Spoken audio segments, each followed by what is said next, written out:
very nice introduction, and also for the invitation to be here. It's a lot of known faces already, and I look forward to also get to know many more of you in that conference. Today I'm going to talk about our recent work on visualizing Majorana zero modes in topologically protected edge channels, specifically bismuth. We already heard about some things about bismuth from Raquel, and I hope the speaker after me, Malek, will also tell more stories about this wonderful material. So what I'm presenting today has mostly been done by me and Yonglong, who was a grad student in Artist Lab until 2 days ago. He now graduated and has a better life. And Sangjun, who's a postdoc, and also by Andre, here, and Jian, who's a professor himself now in China. So the perspective of topologically protected quantum computation in using Majorana zero modes has ignited a lot of research in that direction. And for a couple of years now, a lot of different platforms have been explored, perhaps most notably semiconducting nanowires developed in Delft, but also now spearheaded in Copenhagen, where people look at those nanowires in the presence of proximity-induced superconductivity and external magnetic fields to find so-called Majorana zero mode at 0 bytes. And there's been a lot of work on that, and I think this field was moving fast for quite a while. Also because there's a second platform existing, the so-called ferromagnetic iron chains of iron sitting on the lead surface, where also Majorana zero modes can be found as end states of the system. And these two platforms have been very valuable in terms of understanding some aspects of Majoranas in condensed matter systems so far. For the past couple of years, also a number of new platforms surfaced, which all by themselves are very exciting. And I think it's not wrong to say that the field has, in some sense, consolidated now and kind of diversifies in terms of the platforms, also striving to move ahead of just saying, well, there's a zero bias peak, but more towards how can we manipulate Majorana zero modes in terms of the spatial location, in the idea of being able to, at some point, perform these grading operations. In that spirit, what I'm going to talk about today is a Majorana zero mode platform. It's in fact the oldest platform proposed, which is based on the helical edge states of topological insulators. So as most of you know, if you have a 2D TI, it will be encircled by a nice pair of helical states running around the perimeter. And so what is very beautiful about this platform is that as soon as you introduce proximity-induced superconductivity into these states, you realize naturally a topological superconductor. And so the important aspect now was found by Liang Fu and Charles Kane about 10 years ago, that if you are able to realize a segment that has a trivial gap, for instance by coupling the edge state to a magnetic insulator, you can in fact realize a topological mass domain wall between a region of a non-trivial gap, which here is the superconductor, and a trivial gap, which is the Zeeman gap. And right at this interface, you can localize a fermionic mode, which for our system running Majorana zero mode. So the platform we have been realizing this proposal of the past couple of years is bismuth. You've already heard about it, and I think importantly it was found about a year ago that bismuth is perhaps the first example of a higher order topological insulator.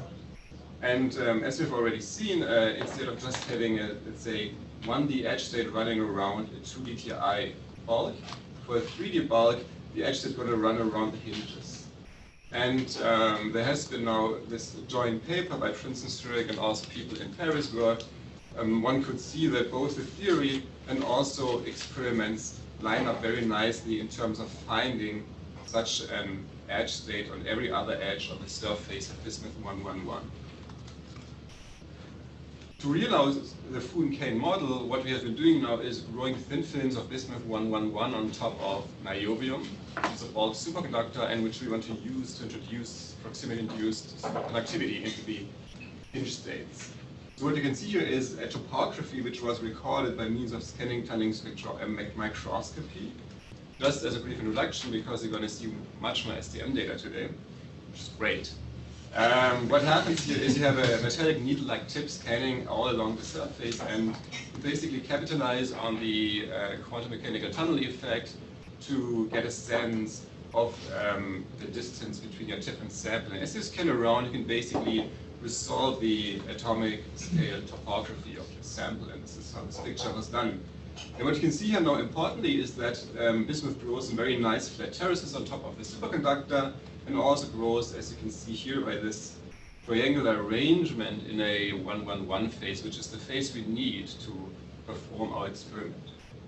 What is very beautiful about STM is also that it allows to study the local density of states of your system by means of its density of states. And what you can do is you can apply a bias voltage between your tip and your sample, which basically gives you a handle on the energy of the system.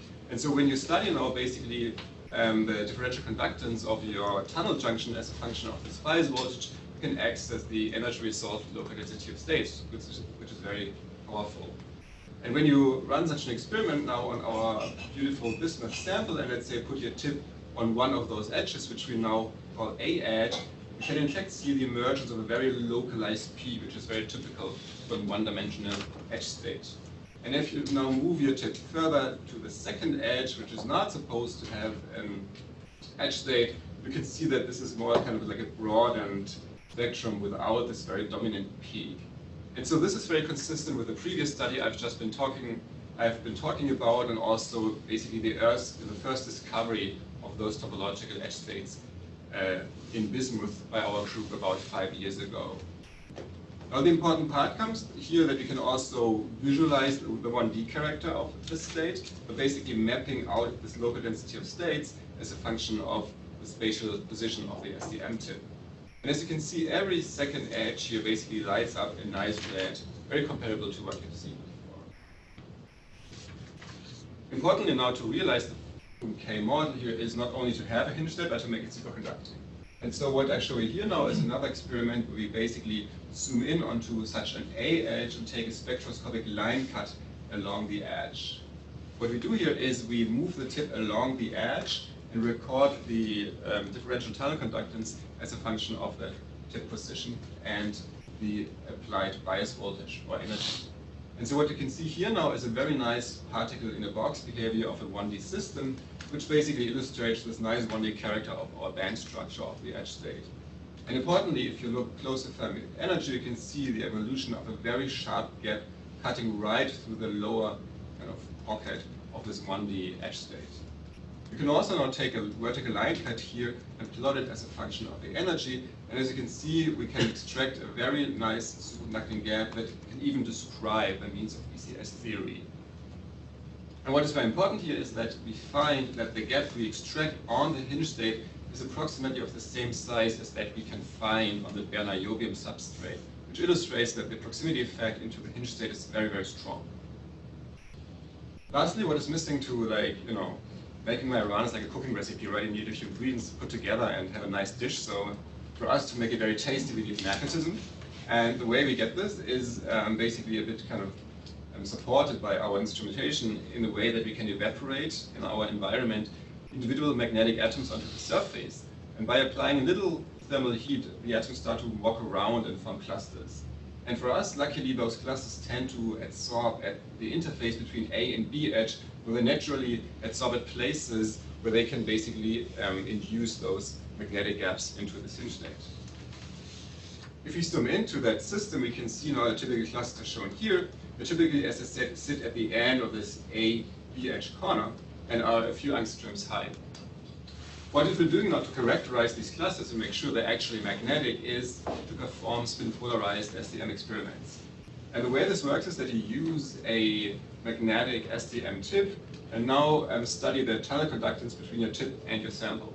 And because of the so-called tunnel magnetoresistance, you can basically distinguish cases between where the tip and the sample magnetization are aligned versus the case where they are anti-aligned, because this will give you a different conductance, which is a measurable effect. So what we have been doing now is to put our STM tip here right on top of the iron cluster and study the conductance through our tunnel junction as a function of the applied magnetic field. And as we sweep the field back and forth, we can observe a very sharp step-like feature around zero field. And without going too much into detail, the important message I want to convey here is that such a feature is very typical for tunneling between a ferromagnet and, in our case, a superparamagnetic tip. Interestingly, as we move our tip along the edge a bit away from this iron cluster, we can still see this kind of stepped feature, even though of a reduced magnitude. And if you now plot the relative height of the stepped feature as a function of distance, we can actually find a very nice oscillatory decaying behavior consistent with an 1D RKY-induced spin polarization into our edge state. So having now shown that our magnetic clusters are indeed ferromagnetic, we can also characterize the magnetism in more detail. And what we use here is the superparamagnetic property of our STM tip that we can now tilt basically in any direction of space by using a vector magnetic field.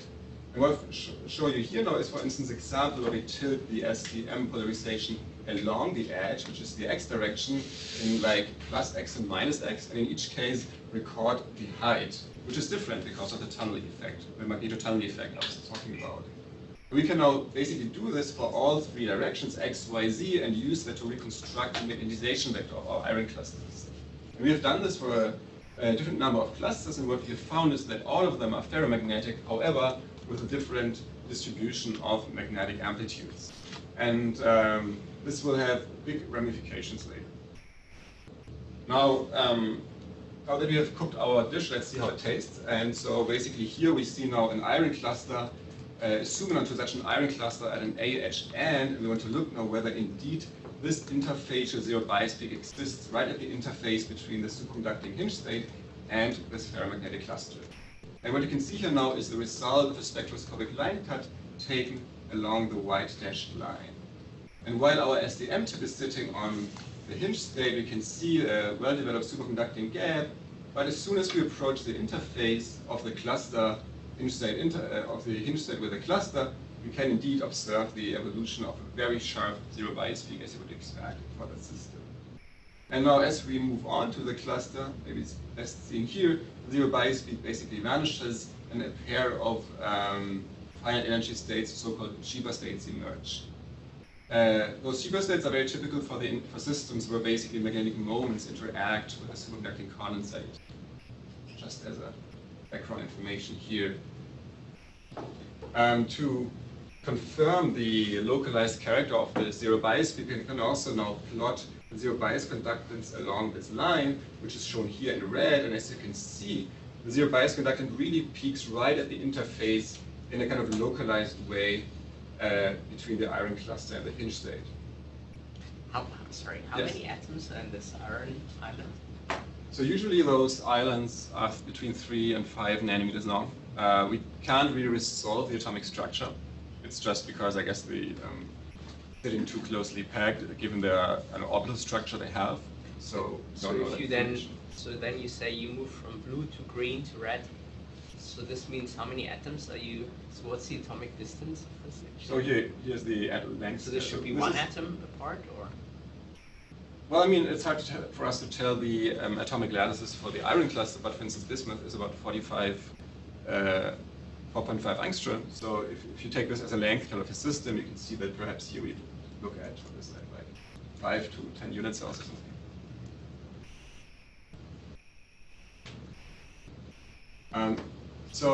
The observation we've made here now we can also confirm by means of setting up a very simple tight binding model of our system, where we basically look at an individual bismuth bilayer coupled to a ferromagnetic cluster in the presence of proximity-induced superconductivity.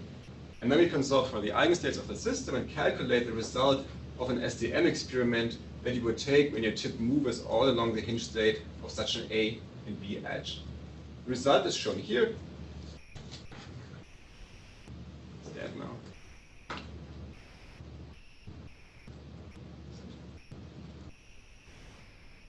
There we go. Okay.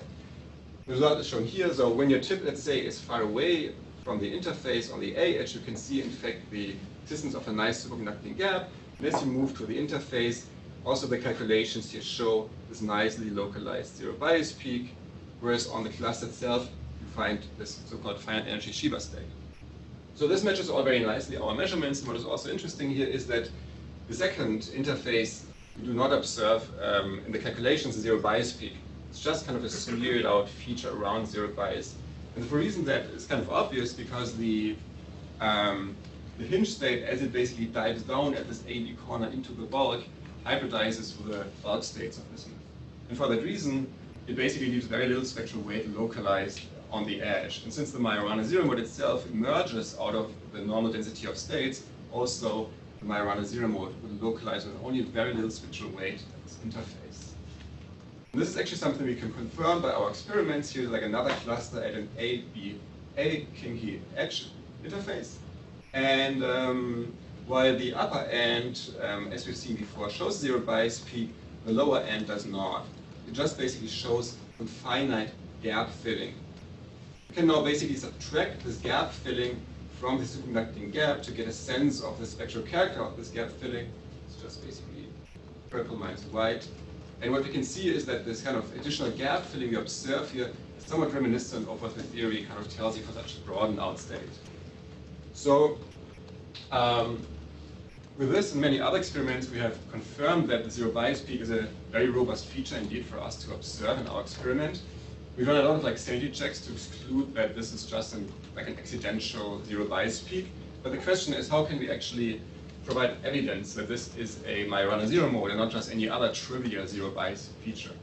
And so a way to do this with SDM is very neat in the way that we can study the spin properties of these states and use them as a litmus test for the non-trivial character of these states. And the way this goes is, it actually goes back to previous work on the iron chain platform where this approach has been developed. And the way this goes is that Shiba states by themselves usually have a spin polarization which is asymmetric about zero energy.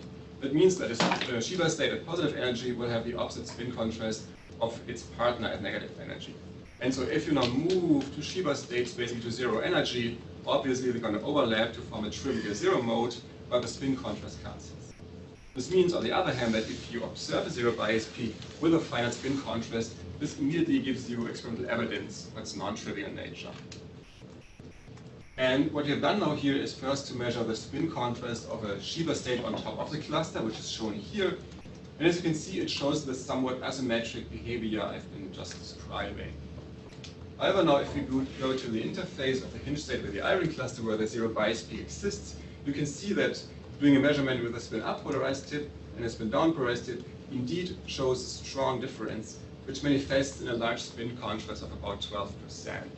And this basically is direct evidence that this is in fact a Majorana zero mode and not just some coincidental zero bias peak. What is also very important to note here is that the electron-like Shiba state has opposite spin contrast compared to the Majorana zero mode, like negative to positive, which means they have to point along different directions in space in terms of a spin component. And this is also consistent with simple toy model calculations, where you find that in the most simple assumption, usually the Shiba state, which follows the magnetism, will point in a direction orthogonal to the Majorana zero mode. Okay, ultimately we still were finding clusters that did not show a zero bias peak, which was very puzzling because we thought, well, here we have a really nice story to tell, but still it's not consistent because some of the clusters do not show a zero bias peak. And so this was puzzling for the first moment because we realized they all look the same, but still 25% do not show. Interestingly, what we found, however, how much time I have? Okay, I'm really fast now. Wow. What is interesting now to see, however, is that you can actually correlate the existence and absence of such zero bias peaks with the type of magnetism we observe on these clusters. And this is shown here. This is now again the plot you've seen before. And it is very interesting to note now that only the clusters that basically have a suppressed magnetization component in MY direction, which if we relate this to our system here is the component in plane perpendicular to the edge, only these clusters do show a zero mode. Whereas the other ones, which have equal component in all three space directions, do not show a zero bias peak. And while this observation in the first moment may seem unintuitive, it actually makes sense if we compare the different effects of the spin polarization of the cluster onto the edge state. So now for simplicity, let's assume we have a topological edge of bismuth, let's say described here in color by the UL model for bismuth, and couple it to a set of parabolic bands that are spin polarized. If you now switch on a finite coupling and assume the polarization of these spin polarized states to point along the x direction, which is in our case along the edge, you do indeed see the opening of a very nice hybridization gap. Don't be confused by these little dots in the gap. This is basically spectral weight sitting on the iron itself.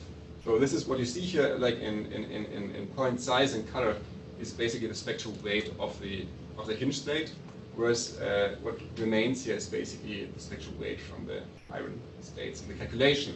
So the bottom line here is using an X polarization cluster gives you a nice hybridization gap. If you now add a second component to your cluster magnetization pointing in the my direction, you just add something to it, you can now see that basically, because of this non-orthogonality, you start to tilt your band structure due to this coupling in some non-trivial ways, which eventually does not open a gap as you would require to realize this mass domain wall inside your edge state. And this is now giving us some sort of very consistent picture between what you observe and between what you can describe in terms of a simple toy model. And with this, I'm at the end, and I think this is a very neat aspect about this platform. You can actually use magnetism to switch Majoranas on and off. And we think that this may be interesting also to move ahead, for instance, by engineering little iron clusters that have now very weak magnetic anisotropy, so that you can use, let's say, external magnetic fields, for instance, to switch the magnetism and then get some, actual control handle on the existence of Majorana zero modes.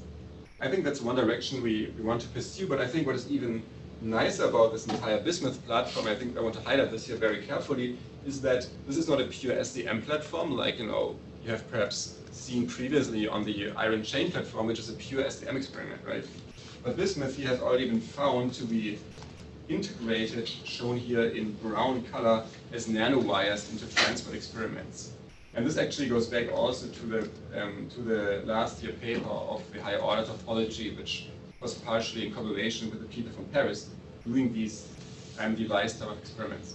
And I think this is a very interesting thing to mention here, and direction to go, that now this, what we have done here, can actually be translated into a device type of platform where you can basically try to manipulate those Majorana zero modes in more device geometry, giving you usually some more control on these knobs. And then you can think ahead and, consider potential experiments like the Majorana hexagon and others that have been proposed to actually get beyond just seeing a Majorana, but actually doing something with that.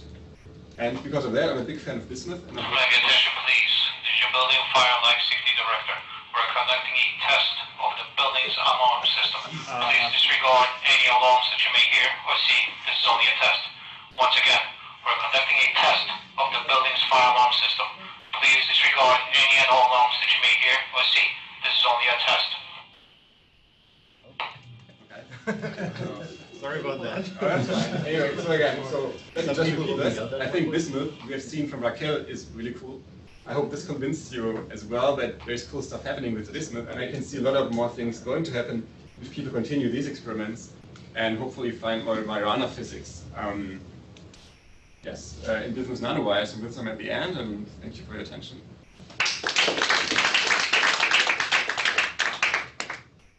Any questions? Congratulations, very impressive data set. I have two questions. So the first one was about the induced superconducting gap. So how come that it's the same size as the superconductor? Can you expect that you have some sort of so this is very induced gap? Yeah, this is very not intuitive. You would think that it's because of the proximity effect, it would rather be like soft, what people mean by saying it's kind of like not going to zero and has some kind of rounded shape. Maybe at least smaller.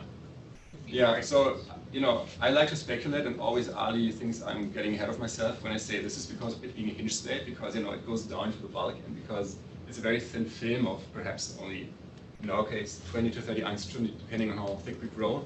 It basically, it's a 2 nanometer system. If your hinge state has a spatial extent of a nanometer, you can easily think how well it couples to the underlying niobium. But I don't have any proof for that, it's more like speculation.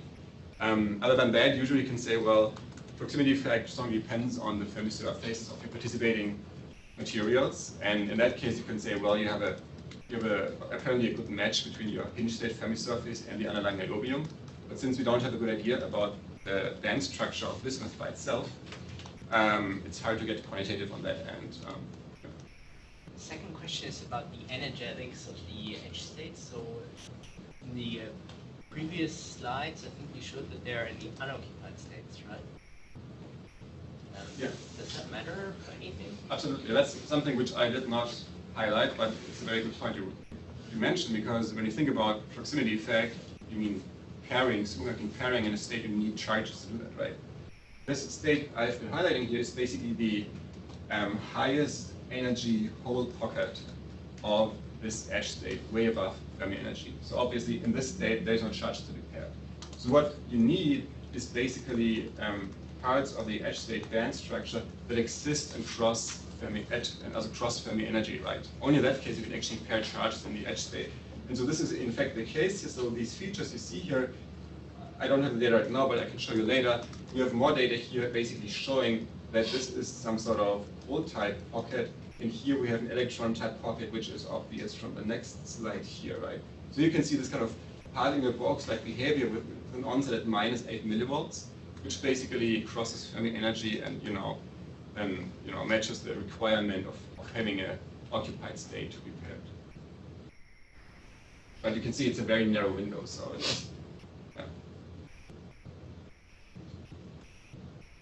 Okay, so regarding the magnetization dependence of your zero-spiral speed, can I naively understand it as that you have a preferred axis for your spin in your helical hinge states? And if so, what determines that? Right. I mean, I guess depending on some more let's say more complex spin textures, it can be a bit more involved. But generally, when you have a time reversal symmetric helical state, you'll usually have some spin component pointing in the out of plane direction, which in our case is like CY plane if X is pointing along the edge. So this is also something which you can see from our type binding calculations. So and maybe to add to that, so what you in fact need in the ideal scenario is a magnet which only points along the edge, because then you would have the situation that it's purely orthogonal to the spin of your hinge state and would immediately gap it out entirely. Whereas a magnet which points in the plane of this hinge state would not gap it, obviously. These are the two limits, and obviously this is what you would achieve in experiments, but it's hard. I mean, I'm not necessarily sure whether there's like magnets in a realistic scenario that you can tune between, let's say, an easy axis as it grows and a more harder axis as you try to apply a magnetic field or something. So probably control the shape of your cluster. Right. I guess. So if the cluster is turning smaller, I can imagine it's easier to rotate the magnetism. Say you have a long kind of sausage thing sitting on your edge. I can't see a way of tuning that magnetism personally. So, you and that Philip. So in the maps that you have with Like this? Exactly like that, with a lot of density of states at these A edges, but not at the B edges. Did you ever try to gate and then or just look at a different energy and see if this difference is this contrast maintains, or is there any point that the B edge also starts having some spectral weight? Yeah, so I think part of the answer is in that picture. in that picture, though my laser pointer is giving up a bit. Yeah. So as you can see, I think what I want to highlight here is these features again in that feature, which basically are the von singularities of the 1D state font on the A edge. And you can see those are all kind of like smeared out and absent. So in that sense, as you can see here, the local density of states on the B edge is mostly much weaker than on the A edge. And this feature here existing at about 230 millivolts is actually the decaying surface state. So you could think there is potential maybe shifting this peak to some different energy, but so far we have not found that. And as you can see from here, there is not any obvious feature that would basically shift the spectral weight away. It rather seems it's completely suppressed. Yeah, so I was always quite interested in these results. My question would be, why do you not see something at the B edge? Because if I think of these pictures that people draw, these continuous things snaking around, so is the statement then that the bottom corner somewhat hybridizes with the bulk, or why is there? Getting into drifting sand now. like ongoing discussions like about the about what the hinge state does as it reaches its corner, and the initial picture, perhaps from the Nature Physics paper of last year, was that it kind of goes down and somewhat into the bulk and comes up again, but obviously this is like trivializing the situation. So. But it's an important topological question, whether or not it forms a continuous object or not. Right. I'm an experimentalist. I live with what I observe. This one has a surface state also, Yeah. which is trivial. Yeah. You can't get rid of Yeah. for reasons that I can't go into, but it's there. So if that thing goes down, it's going to hit the surface state. Yeah. And you can see it in the experiment. Yeah. But it's also hitting the surface state on top. It's the same surface. That's right. It's a bit separated on the surface on the one of the. And then it goes down. It's Yeah, maybe one last question. So the other end of the iron droplet is, so what happens there? So not sure what happens. So, I mean, it probably connects to Philip's question that, like, what does the hinge state do at this corner? And so I think there's two answers to that. First, it dives down and it delocalizes. That's our understanding. That's also why you don't see it on the B edge, even though you could expect, let's say, it just lives on this 2D island. It would live because of inversion symmetry on the B edge, let's say on the lower end, would think there's more spectral weight to these. We don't see that, which is why I think it really strongly hybridizes with the underlying states.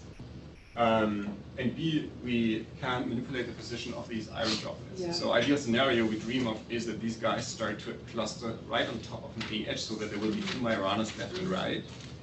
Since we grow these clusters self-assembly, we don't have control. We try to move them around, it hasn't worked yet. But certainly a way to go in the future, which is something you're also going to try, is to grow them with perhaps an optimized parameter set so as to find them on it. Yeah. So there must be like some other Majorana state, but you're saying it's kind of diving in and it's not localized on the surface? Is Yeah, that just the- yeah, exactly. So just think about the Majorana kind of emerging out of the band weight of the hinge state, right? And if the band of the hinge band delocalizes into the bulk because of hybridization, basically you have for that reason little spectral weight to kind of construct a Majorana out of it. It certainly has to be there because you have one, so the other half has to live somewhere. Yeah. It's just we don't pick up the It weight. becomes delocalized. Okay. Yes, it's somewhat not localized. I wouldn't say it's delocalized in terms of like overlapping with the other one. It's Hopefully not not, it's not localized in the Yeah. way that you don't have the normal density of state weight to be localized. So you can't. Yeah. You want to set up, and maybe we have one more short question or something? Philip, again. Well, if there's time. Go for it. So what is then the meaning, or what is the importance of this being a thin film in terms of subband quantization? Is that relevant or not? Or could you do the same thing on bulk bismuth in principle? I mean, you need the superconductivity, I understand, but Well, that's a very good point. Like, I think generally bismuth has the complexity that if you grow it too thin in terms of like, going below some 30 nanometers, it develops quantum well states. In this very thin film limit, we haven't observed that, obviously, which is perhaps surprising. But I can imagine that if you look at nano wires living in this kind of 30 nanometer range, you actually have to consider these effects more obviously. But in our case, it's simply matching very well what you see on bulk, and we don't see any I see. transition. But then your bulk is it's a semi-metal, right? It's not an insulated. Yes, exactly. So that's very important here. Bismuth by itself, even in a 3D version, right, is semi-metal. That's right. And that's actually important to the nanowire experiment I was highlighting, because there you can actually, and it has been done by the Paris group, you can realize this situation where you end up with a basically insulating bulk because of these quantization effects for small enough bulk thicknesses, whereas having still conducting hinge states. And this is like the ideal scenario, right? You only have the hinge states. It's also strange because their nanowires are 100 to 200 nanometers wide, right? So there's a question how that actually works. I guess you can optimize it certainly, but they still, like the analysis of the data seems to suggest that the bulk transport is strongly suppressed, right? And That's probably more for scattering reasons than for subband quantization, I guess. perhaps, yeah. But let's put it this way: the perspective is there that you can realize this platform on a nanowire basis with an insulating bulk. And Fascinating. The only question was whether or not subband quantization is important to what you see or not. no, absolutely not. We don't see any of that. It's also strange. Right. But I guess it depends on, if like in the 2D limit and think about it more from a bilayer perspective, I guess you don't run to this 3D limit where like the quantization of the CX is actually relevant, right? Mm-hmm. Because it's much thinner than any of the Fabry wavelengths.